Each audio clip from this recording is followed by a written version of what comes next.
Hey, everybody. Welcome into the back room. I'm Andy Ostroy. I am really looking forward to today's conversation with Editor-in-Chief of Christianity Today, Russell Moore. We'll chat with Russell in just a second, but first, thanks for tuning in. We appreciate you listening, and we'd love to hear your comments. So email us at backroomandy@gmail.com and or post on our social media, and we'll read some feedback next time. And if you like the podcast, please follow or subscribe and rate and review, and you'll be notified every time we post a new episode.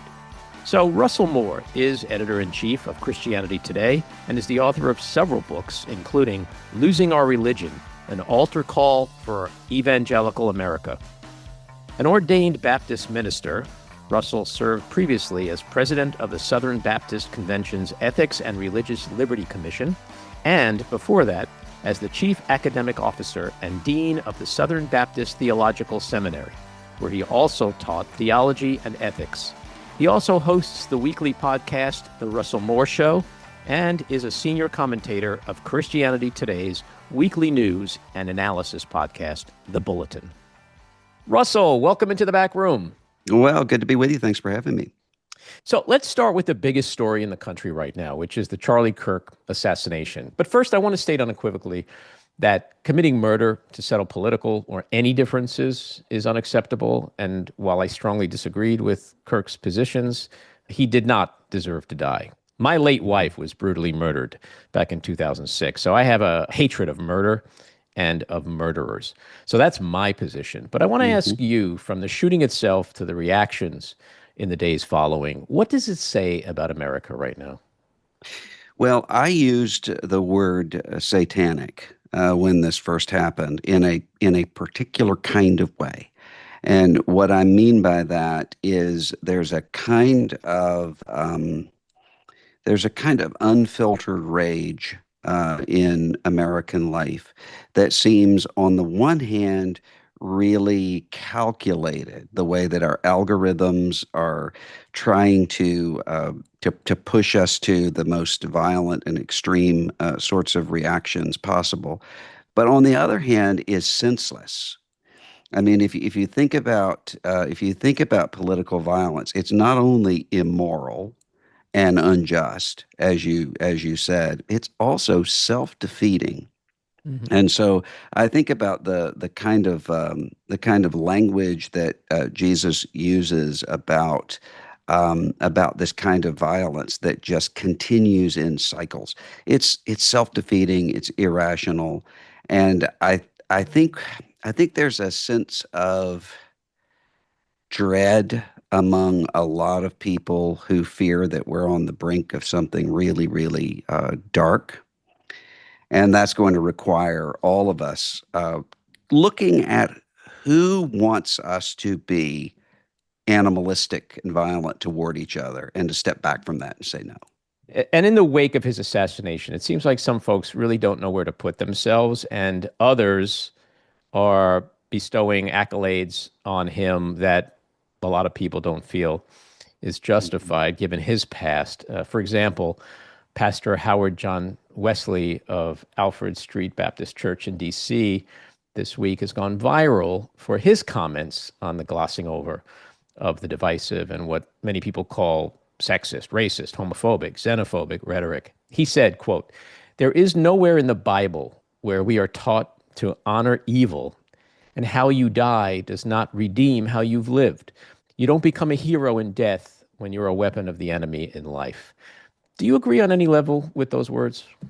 Well, I can just tell you how I view it, and not necessarily how anybody else ought to think through this. But I think there's a time and a season for everything, and I think one of the moments after a death, particularly after a death by murder, that ought to happen is a recognition of a human life beyond the sum of its political ideas or any other set of ideas. And so I think there's a moment, for at least for me, not to come in and to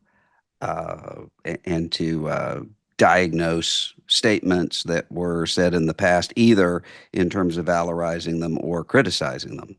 Mhm. But to say this is a human life, and that transcends all of that for right now. Yeah. Well, there seems to have been a rush to judge, not just to place blame, but also to maybe rewrite history a little. And I guess the problem for others is that if that goes unaddressed, then that becomes the narrative, and then that Hmm. takes off. And, you can look at the halls of Congress right now. There are Charlie Kirk posters all over the place, and there is a narrative being created. So, yeah, I mean, I agree with you. In a perfect world, there'd be some time for people to breathe, take a step back and analyze and assess everything. But I guess that's not where we are today, unfortunately. Do you think it was a legit thing to fly government flags at half staff? Well, I think that if I'm trying to impute to everybody wherever I can the best possible motives, rather than the basest political motives, unless clearly indicated otherwise right now. And I think we did have a very um, public inflection point in American life that I think rattled everyone, almost everyone, regardless of where that person might be on the political spectrum. So, in that sense, an addressing of it in whatever way is appropriate, I don't object to that.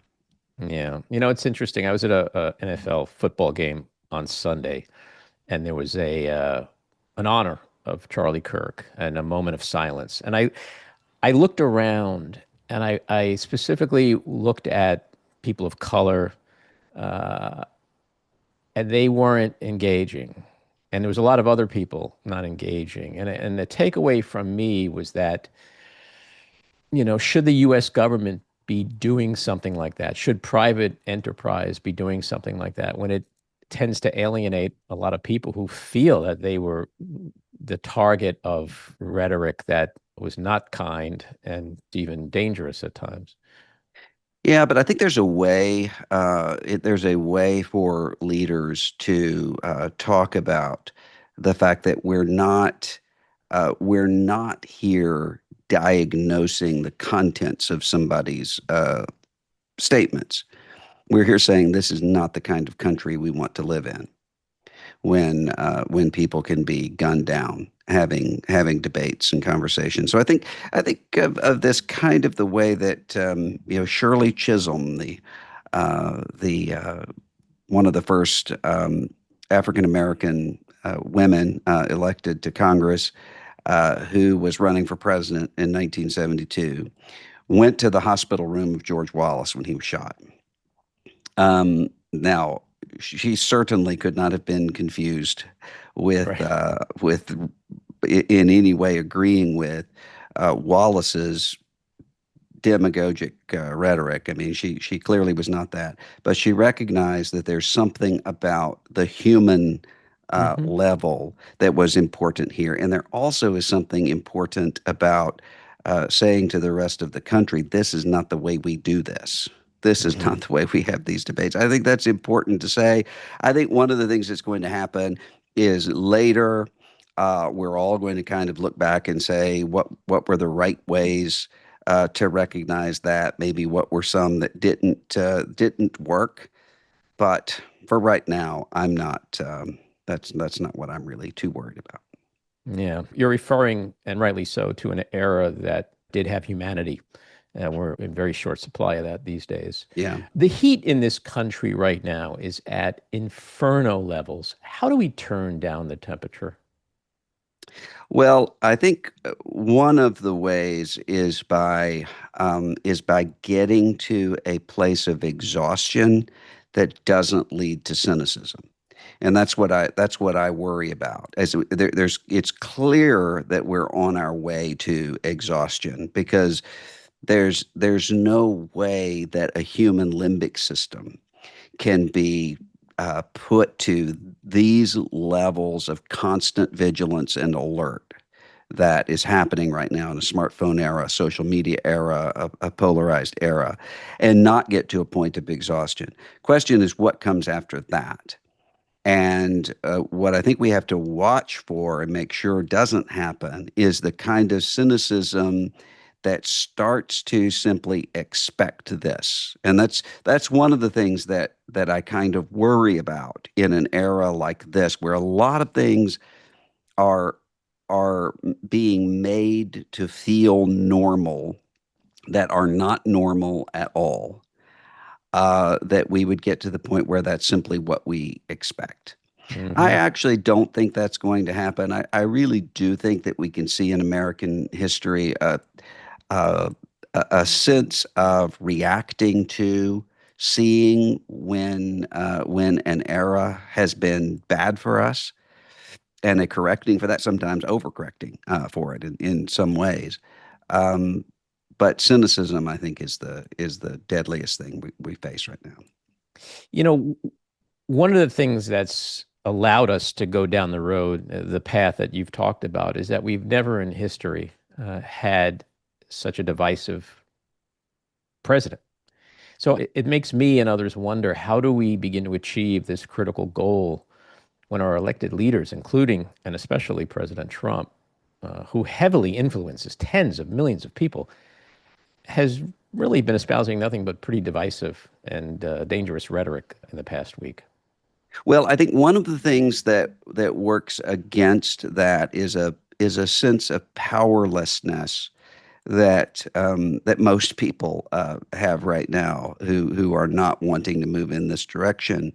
Um, that I think can be dangerous if we start to respond with a "What are you going to do?" shrug, and simply to move forward. I think instead there are all kinds of people who can recognize I can't really do anything about the country right now.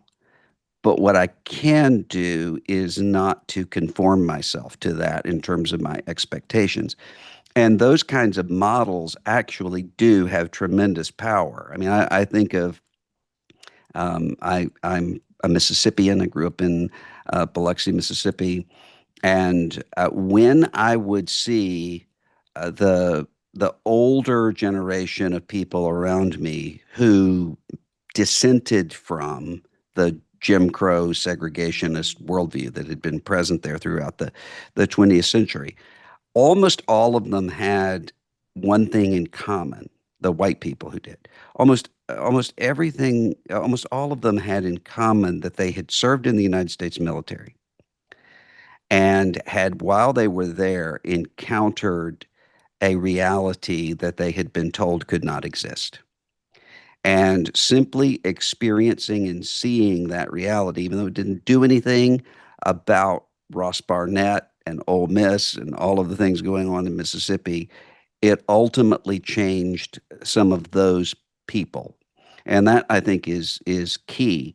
So in some ways, I think that a lot of us are paralyzed by the thought that we have that we ought to have a 7-point program as to how to reverse all of this. And that's not materializing anytime soon. But we can say Hmm. I'm not going to be that way. Most of these deadly assassinations and attempted assassinations and mass shootings are committed by disenfranchised, disconnected, angry, radicalized young men. Right. What's happening with teenage boys and young men today? Why is there such a problem, and how do we begin to address that? Well, I think there are a number of things. I mean, one of those things is there's not a structure of rites of passage to teach and to train boys and young men what does it mean to be a man. And when you don't have that, when you don't have this sense of what it means to be an honorable, not just person, but an honorable man, often what you end up with is simply a definition of manhood that's just raw, uh, brute strength and power. And then what happens is you have people who um, who aren't able to find that kind of raw, brute power because it doesn't exist in human beings, and they start to retreat into a very dark place when you have multiple factors. I mean, there's always in all of these cases there are multiple factors going on and never just one. And I think the other part of it is we kind of are at a moment where we have the worst of both worlds. I mean, I think that one of the things that every wise society has always recognized is that a just society needs to call forward both the best of what it means to be an individual and the best of what it means to be a community. That we belong to each other, but we're not absorbed into a hive mind of each other. And that's, I mean, you can even see in the American founding, that was the aspiration, was to attempt to have both of those things present in intention. And right now, in many cases, we have the worst of both worlds because we have people who are disconnected from genuine community and who are lonely and seeking connection, but who find an illusory community. They Hmm. find this sense of belonging with faceless, nameless people Yep. online. That's a dangerous, dangerous combination. Yeah, that's a great point. The more these young men retreat from actual society, they find their virtual community online, and that's when some really bad thoughts tend to go around. We've been hearing in the last week about radicalization. This one, this assassin was radicalized or whatever. But there's some irony that I think is lost on a lot of people in that no one seems to be talking about how MAGA is the greatest example of radicalization in American history. I mean, if we really want to be honest and have an honest conversation about people becoming radicalized, all we got to do is look at up to half of this country right now. Well, I think that one of the things that's dangerous right now is that um, we have a tendency to say, because the stakes are so high, that means that whatever side I'm on, whatever tribe I'm on, I've got to minimize and diminish the dangerous aspects of that in order to combat whoever the enemies are. I think that's a wrong way to go right now, to Hmm. say, well, let's measure where we have more radicalization and where we have more dangerous ideas. And I think instead we need to have grown up, mature people on the right who are calling out right wing radicalization, and grown up, mature people on the left who are calling out left wing radicalization, and recognizing that sometimes the way we can equivocate actually then can further the radicalization all around. And I just don't think that's a useful thing to do. Yeah. I mean, I am with you, but you and I are singing Kumbaya right now. I mean, it's just No, I not. don't think we're singing Kumbaya because I think the danger is um, this sense of um, a kind of irredeemable and extreme depravity in which we say, because my opponents, whoever they are so far gone and are so thoroughly evil and beyond persuasion, then that means that desperate times call for desperate measures. And I don't want that in the people that I oppose, and I don't want that in me. Yeah, on that I completely agree. But again, we're living in a landscape right now which is unprecedented, You know. and the temperature is incredibly high, and you just don't see what you and I would love to see happening. You don't see that happening. In fact, you see it getting worse, and that's the scary part. Yeah, and I think that the self-fulfilling prophecy that we could do there is to conclude um, that it's only going to get worse. And that that causes us to yield to our darkest impulses all around. Yeah. In keeping with having open and honest conversations, Kirk's assassination should not be viewed in a vacuum. There are people dying seemingly weekly in mass shootings, uh, gun violence, the kind of gun violence that does not exist in other Western countries. The statistics prove the correlation between these gun deaths and restrictive laws. So, what do you say to people who just, quite frankly, if I can be as blunt as possible, are just like, please, no more thoughts and prayers as the standard solution instead of sensible gun reform? Well, I think you can have both of those things, and I think you also have to we have to recognize we're not going to solve this problem with utopianism either.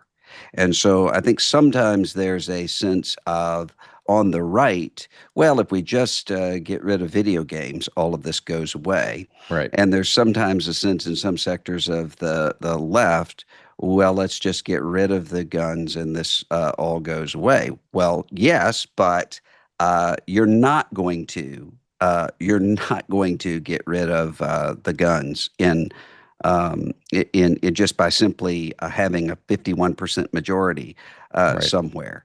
So instead, what we have to do is to say, how can we move toward this? So I think about, I mean, even in we in my community lived through the Covenant school shooting here, and some of those parents of children who had been killed, and some of the parents whose children survived, were advocating really reasonable red flag laws Mhm. and very incremental steps. They were vilified by Mhm. many people who were their opponents, but they didn't give up.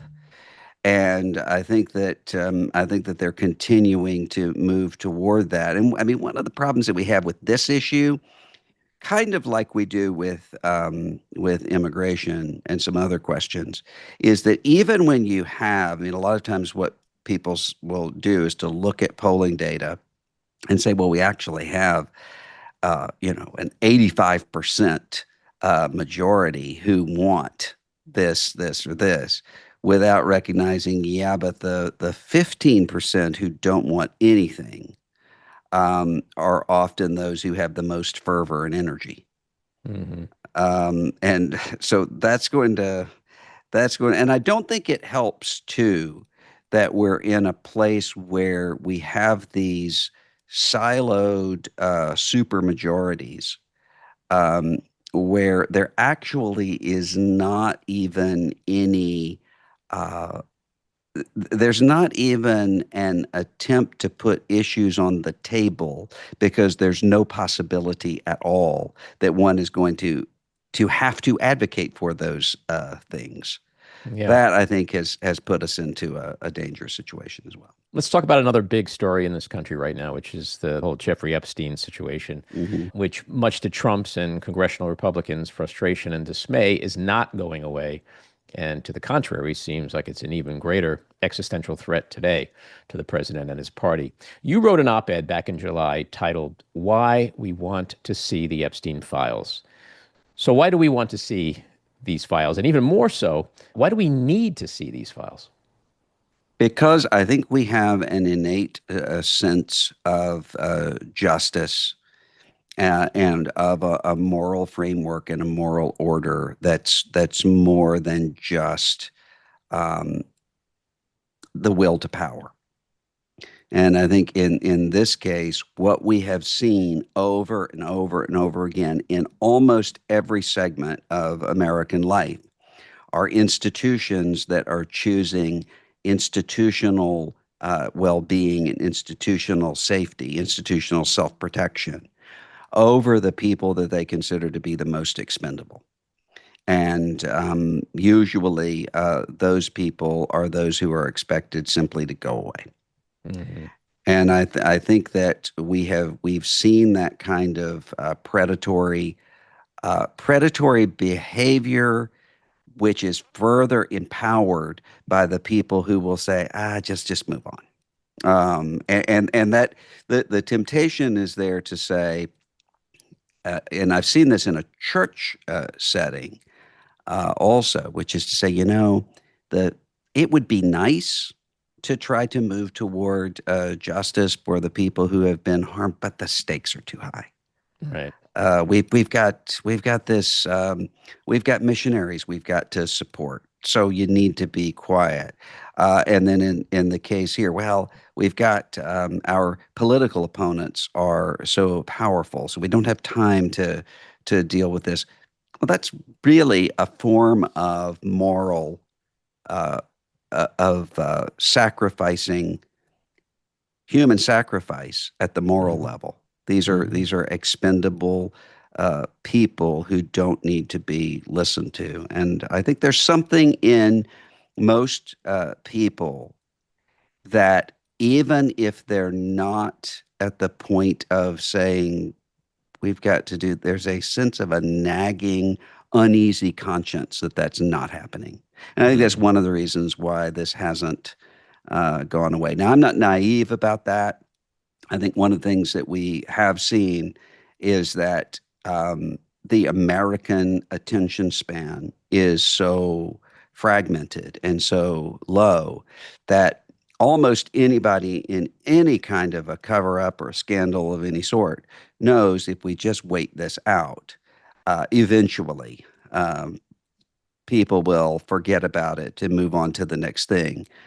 Or Um, even more so in the case of Trump, if we flood the zone with yeah. Mhm. distraction after distraction after distraction, they'll forget that even exists. But that's the interesting thing. That's not working this time. That's his special sauce usually, but it's not Yeah. working this time. Yeah. And you wrote that piece 2 months ago. How Mhm. surprised or even shocked are you that the full files have yet to be released and unredacted except for the victims' names and information? Well, sadly, I'm not that surprised, and I think that's because I've kind of been in test run situations like this with institutions that are much less powerful than the United States government or the kind of I mean, if you think about, regardless of what's going on with Epstein, what we do know, even without the files, is that Epstein was in a company of very, very powerful and resourced people. Even if we don't know who they all are, we know that's the kind of world and ecosystem that he inhabited. Um, and so we're in a time right now where those people often find it very easy to evade justice. Mhm.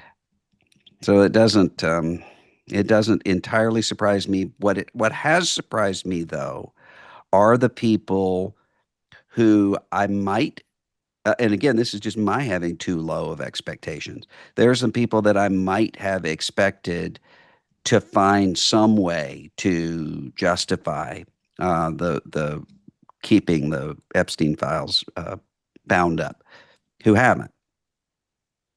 I was surprised by that. I don't know how far that takes us, but so far. The interesting thing is that we've seen this scandal bring people like Marjorie Taylor Greene and Ro Khanna together Yeah, at a right. press conference. I mean, who would have thought something like that could happen? So I want to ask you, what do you think this particular scandal, why has it aroused the ire of so many Americans, especially MAGA? Why is this the thing? I think there are a couple things. I mean, I think one of those things is it's kind of like, I mean, there years and years and years ago, when I was part of a coalition of people who were, sort of across the political spectrum. We didn't agree on anything except for that one thing. There was somebody who had been working in this kind of area for a long time who said, I used to think that the coalitions were in service of the issue. And now, in many ways, I think the issue is in service of the coalition because often if you can have people who are working together on something that has not yet been claimed by some sort of tribal identity, they actually can start to see we really do have more overlap in a lot of ways than we think we did.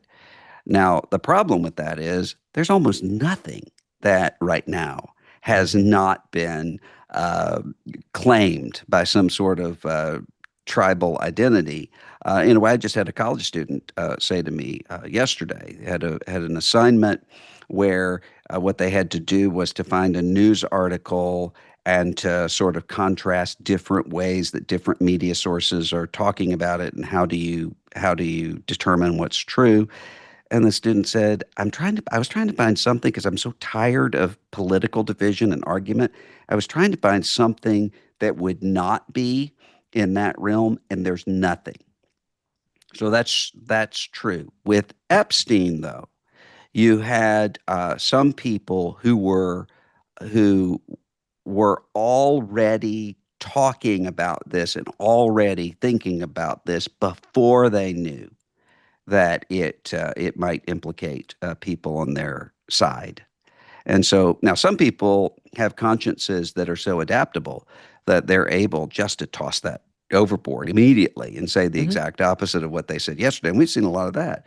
But Sure. you also have people who really do believe what they're saying, and they're not simply trying to raise money or build a platform, for whom, when they have already thought this through, it's very difficult for them simply to morph into something else.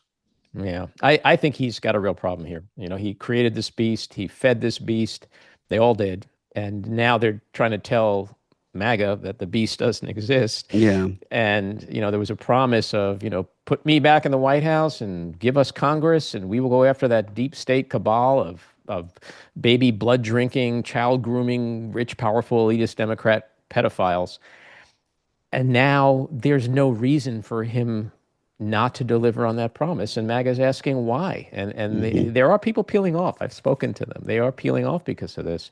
And he's between a rock and a hard place. He can't not release the files. And as many believe, he can't release them because either it incriminates him on some level, and or it incriminates a lot of very rich, powerful cronies of his. It's a problem. Yeah, and I think what's really going to um, show what's happening here in terms of the country is going to be whether that persists.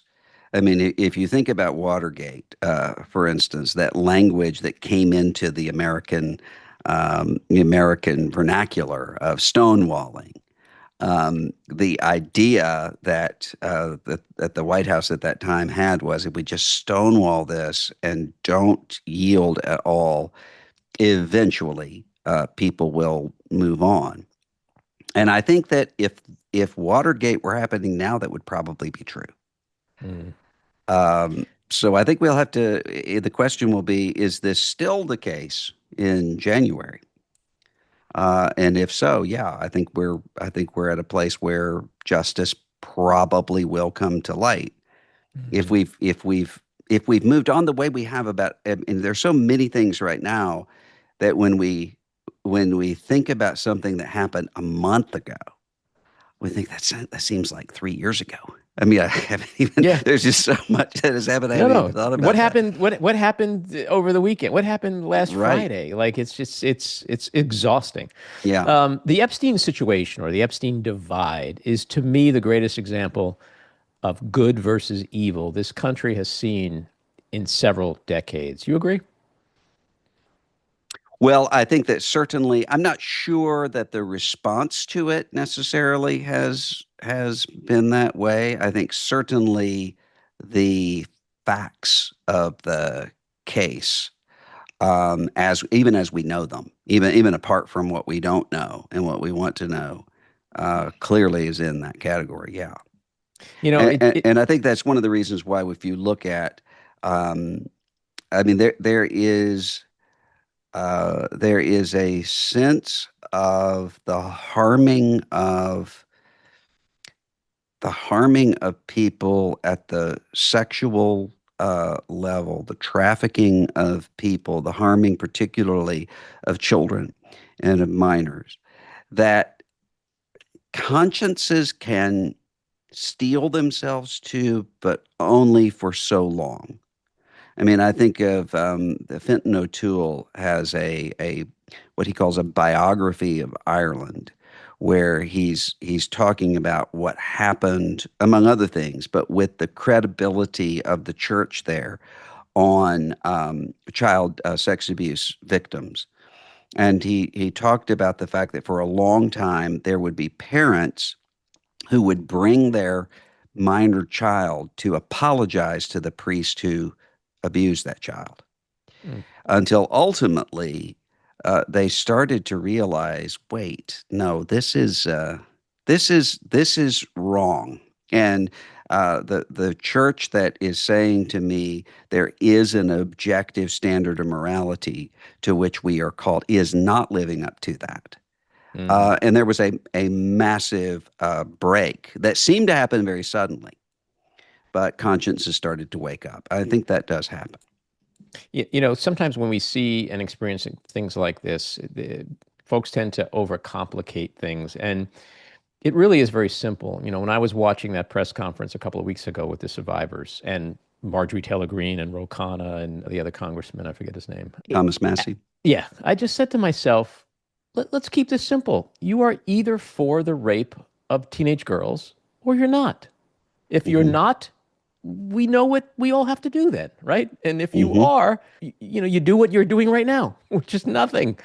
So Yeah, if we because in the case of these Epstein files, um, the argument is not, is there something there or is there not anything there? I mean, we all know there's something of course, there with him.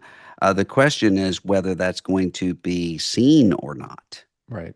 I mean, that's the fundamental question. I think that's one of the reasons why the debate is as weird as it is, because there's actually the question is not, should we hold whoever this list of names are accountable? We need to do something about John Smith and his. That's not what the debate is right now. The debate is who was involved in this, and then move to the question of whether or not they should be held accountable. And so right now the argument is whether or not that should be even addressed or even seen. And Right. again, I've seen that before. I've seen that in a church context, where there were people who would say, if we deal with this, it's going to distract us. Hmm. And it's going to distract us. And my response to that is to say, distract you from what? If if you can't maintain justice for the most vulnerable people in a society, then what is the point?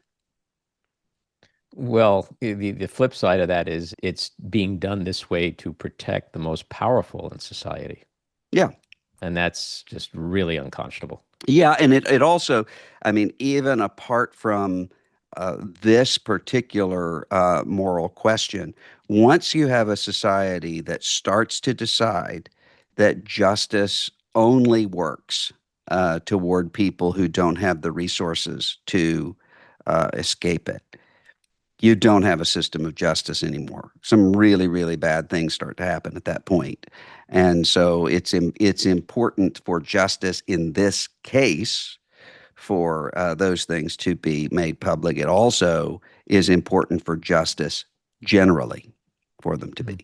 At the Senate Judiciary Committee hearing yesterday, FBI Director Kash Patel said that based on the information and the files they have, Jeffrey Epstein did not traffic teenage girls to anyone but himself. Are you satisfied with that? No, because I think if that's true, we should see the documentation that says that. Right. And I think That would it's be the it's easy thing, right? it's an easy thing to do, and it's an easy thing to do also to redact the names of victims. Hmm. There are so many ways that this has been done in other contexts of predatory behavior where victims are protected while predators are not. And in this case, what we have seen is a large number, as you mentioned with the press conference, a large number of survivors who have voluntarily come forward. And that's a very, very difficult thing. And when I was watching that press conference, one of the things I immediately thought of is how many survivors of sexual abuse I have dealt with in a religious context whose lives have been completely destroyed over time. And it took an extraordinary amount of courage to say, and they weren't even dealing with people as powerful as allegedly this list would be. Uh, that takes an extraordinary amount of courage to say, I'm going to speak to this. Yeah. And an hour later, the United States president said it was a Democratic hoax. So when, Yeah. we all ask each other, like, why don't women come forward after sexual abuse? Just think for a second that they are living in a country where the most powerful human on earth doesn't believe them, doesn't listen to them. Well, and I've seen survivors in other contexts who have been hounded. It lost their jobs, lost their Hmm. incomes, lost all kinds of other things simply because they said what happened to them, and Hmm. that ultimately, in any context, ultimately cannot help but have a chilling effect, Hmm. which is, I think, the point. You ended your op-ed with the following quote, whoever the victims are, they will be heard. Whoever those who harmed them are, they will be found out. The Epstein files may never be opened on earth, but do not be deceived. They are open in heaven.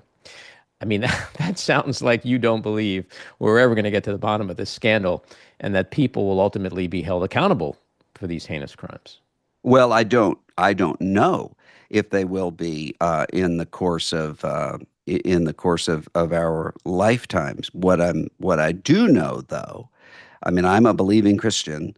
I believe that Jesus was correct when he said, "There's nothing that is hidden that will not be exposed. There's nothing that is in darkness that will not be brought to light." So I do believe that there is an ultimate reckoning. So even those who think, well, somehow I'm going to be able to escape accountability for my actions, I do not believe ultimately that's true. Let's turn to religion, and I'm going to ask you this question as a atheist. Hmm. Um, what is the significance of faith and religion in so many American lives? What does it bring people? Well, I think for one thing is it answers a longing present um, in their lives and consciences that makes sense of their lives. I mean, I think of C.S. Lewis, who described himself as the most reluctant convert in all of England at the time, who had been an atheist, and who talked about he spoke of it as joy. But he meant it in a specific kind of way, the kind of almost aching longing for something outside of oneself, which he found to be true in the revelation of God in Jesus Christ. I think that there are many people who are convinced that this is actually true, that there is more to life than simply what we can see or know. So I think that's part of it. I think the other part of it is that um, you have people who are also, and this is the second step, brought into a community with other people. And in the case of Christianity, a community that transcends time and space. I belong to an actual body of people, living and dead, to whom I belong. I think Hmm. that there's a great there's an answering of a lot of questions with that step and that move toward faith. Unfortunately, today, religion, though, is often being used to divide and legitimize truly awful behavior. And it certainly fuels partisan tribalism and toxicity. How did we get there? Well, I think in one sense, the United States for a long time was more of an exception to the history of the world than than we are right now, because there has always been um, the the attempt by authoritarians or gurus or anybody else to use religion as a means to an end, because once you're able to say, if you disagree with me and if you oppose me, you're not just opposing me, you're opposing God, that or the gods. That has a great deal of power. Hmm. The ironic thing is that this is one of the things that the Hebrew and Christian scriptures are warning about constantly, and giving demonstrations of how this can be done and how it ought to be opposed.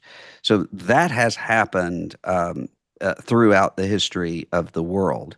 I think that we're at a moment right now where the problem is you have that kind of a use of religion as a means to an end in many contexts that requires those of us who really believe to say it's not just that this is bad for democracy, although it is, it's that it also is a repudiation of the faith itself.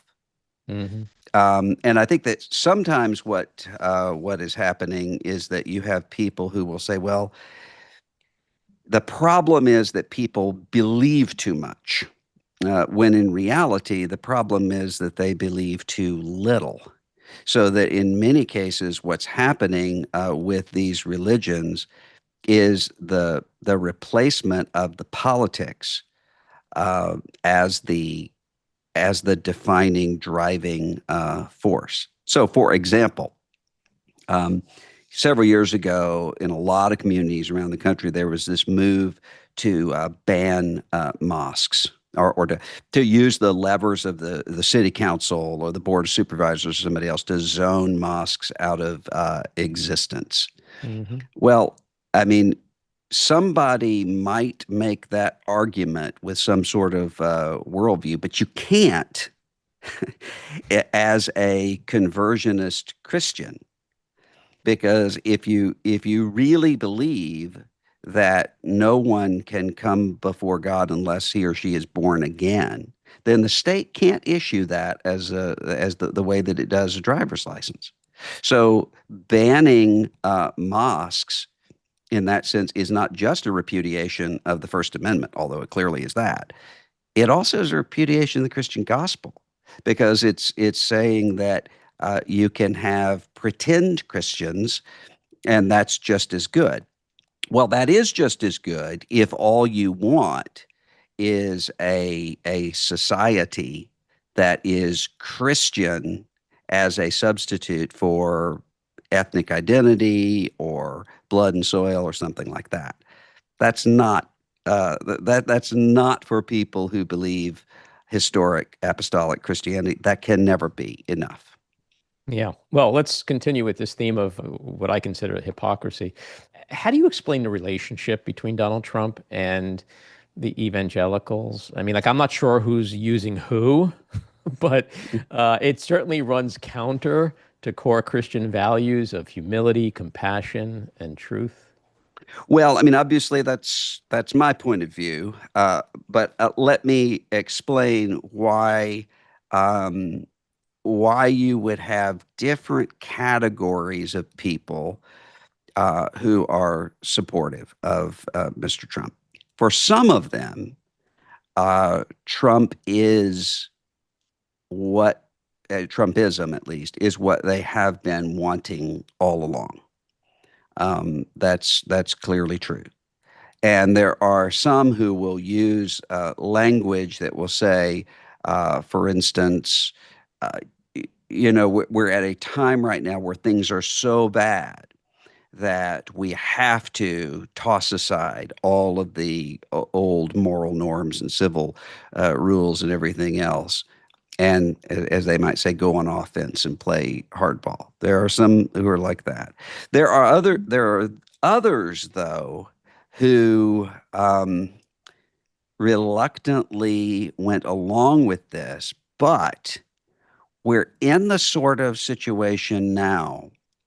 One of the things that I said in 2016, when I would have people who would say, I don't like this, and this, and this, but I do agree with him on abortion, and I do too. I agree with him on judges. I do too. Um, and so I'm going to support him on those things, and I'm going to oppose him on these other things.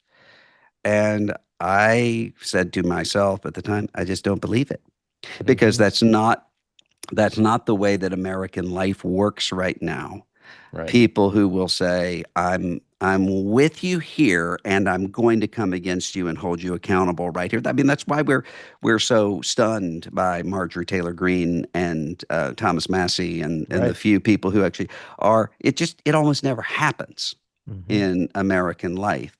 And so I have seen with many people who initially were very reluctant, the partisan totalization has its has its work ultimately, and we start to flip around and just adapt ourselves to our political leaders and tribal leaders.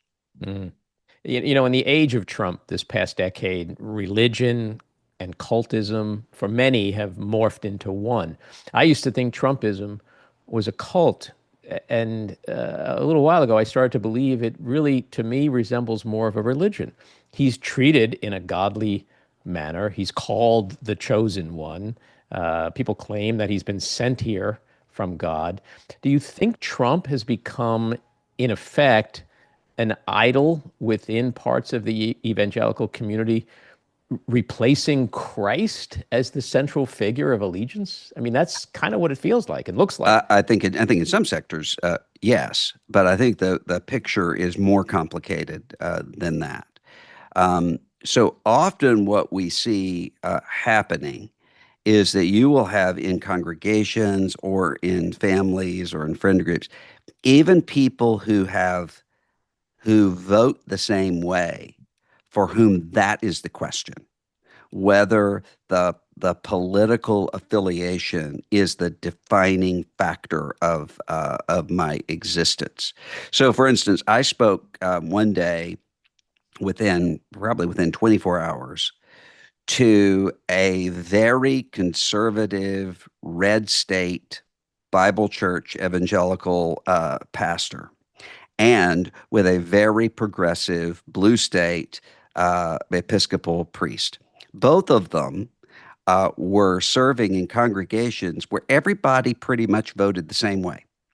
Everybody in the one voted for Trump, everybody in the other voted for, at that time it was Biden before. They all had voted the same way. They all had more or less the same political ideas and convictions, but the congregations were a tinderbox, not over red versus blue, but over what is going to be central in that congregation. That was the fundamental problem, and I see a lot of that right now. So I think it actually does become more complex the further down we drill into it. How dangerous do you believe the rise of Christian nationalism is to both democracy and authentic Christianity? I think it's very dangerous, but um, I think it has to be defined correctly and rightly. So one of the things I would say to my secular, non-religious friends is that there's a reason why the boy who cried wolf is a cliche. It's because it does hit at something that's really true. And so there are some people who will say, well, Christian nationalism is anyone whose consciences their consciences are informed by what they believe from Christianity. Well, I mean, that's Martin Luther King. That's that's every significant moral movement in the country. That's not Christian nationalism. What Christian nationalism is to use the symbols and the tropes of Christianity as a means toward ethno-nationalism. And we're seeing this all over the world. I mean, there's Hmm. a really important scholar by the name of Tobias Kramer, who um, looked at these movements in Europe, where you will have people who are leading Christian sorts of movements who are atheists. But what they will say is, well, we're we're using Joan of Arc in France in order to make the point that we want to be French and not Muslim or Jewish. We Hmm. want to be Dutch. We're using this cross and not these other things. Well, that's not the religion. That's the use of the religion, and so that's dangerous. That's dangerous for any democracy or any republic. It's also deadly dangerous for Christianity. I mean, every time that's been attempted, you end up hollowing out Christianity, and it's tossed aside like a husk because it's incompatible. You can't put together the message that Jesus has given of internal transformation, along with the way that Jesus teaches it's not just the what you're trying to accomplish, it's also the how of how you get there. Hmm. Once you just sever all of that up, you end up with something that is completely different than Christianity. Yeah, well, we continue to see a shift by more and more Americans away from religion. I mean, the share of atheists or nons, as they're more commonly known these days, is larger than any individual religious group. So, why do you think that is beyond what you just stated? Well, I think what we have seen over the past couple of years is a stabilizing of that. And so I think there were some people who assumed there's going to be secularization at a constant rapidity that will ultimately just do away with religion. There's been a stabilization of that over the past several years. Um, so it's going to, I think we're really going to see over the next decade or so what this is going to look like in American life. It also is really complex once you come in and you start to ask, well, what does no religious affiliation actually mean in an American context? And it doesn't really look like Sweden. It looks like something very different. Now, I'm concerned about that because I think if you come back to the worst of both possible worlds, one of the worst things that you can possibly have is somebody who is believing himself or herself to be a Christian, but who has no community and is not connected to the church and to other people. You can get a very dangerous sort of mix there. So I don't know exactly what this is going to look like, but what we have seen is there is a melting down of almost every institution in American life. There was a study I saw several years ago that was looking at what happened when you had the loss of labor unions in what is traditionally left coded, and the loss of church going in what's traditionally right coded. And what you end up with is often ideology without connection, without community at all. That's not good for anybody. Yeah.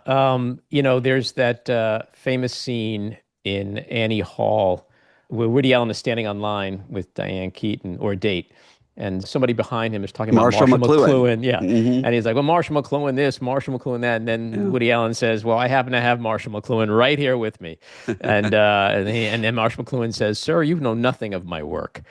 So that leads to my last question, which is, were he here today, hearing about everybody using his name and invoking his, I mean, I get the worst names called to me online, things I haven't even never even words I've never heard before, and Yeah. just for shits and giggles, I always go to the bios, and inevitably the first words in someone's bio is loves Jesus or loves God. Mhm. Were he here today, what do you believe Jesus Christ might say about today's Christianity? Well, I think he is here today, Ah, present good through answer. his spirit, and I think that what you would see is the fact that this is not some unexpected development. It's exactly what he was warning about from day one. I mean, the first, if you actually read the New Testament, throughout it, there is the refrain, stop using the name of Jesus as justification for unJesus like things. Most of the Pauline epistles are doing that. And the first extended words that we have from the resurrected Christ in the book of Revelation is absolutely knocking the chops of churches that were doing just that from Mm. Jesus himself.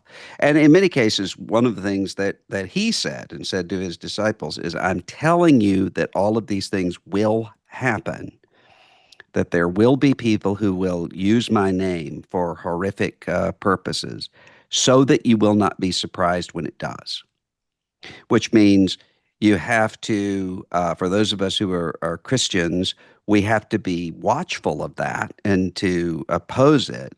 We also need to recognize that the response to it is not hardened cynicism, but continued moving forward and bearing witness. So would he pull a Marshall McLuhan and look at a lot of today's Christians and say, you know nothing of my work? Yeah, I mean, he said that he will do that.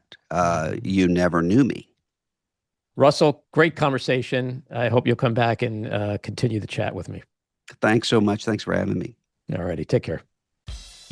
This episode was produced and edited by me, Andy Ostroy. It was co-produced by Maddie Rosenberg and Jen Hammoud for Radio Free Rhinecliff, with additional editing by Maddie Rosenberg, music by Andrew Hollander, and graphic design by Cricket Langell. And with a special thanks to our sponsor, The Epicurean. Again, thanks for listening. Please rate and review wherever you get your podcasts, and subscribe to the Backroom with Andy Ostroy YouTube channel, where you can watch full videos of our interviews. See you next time.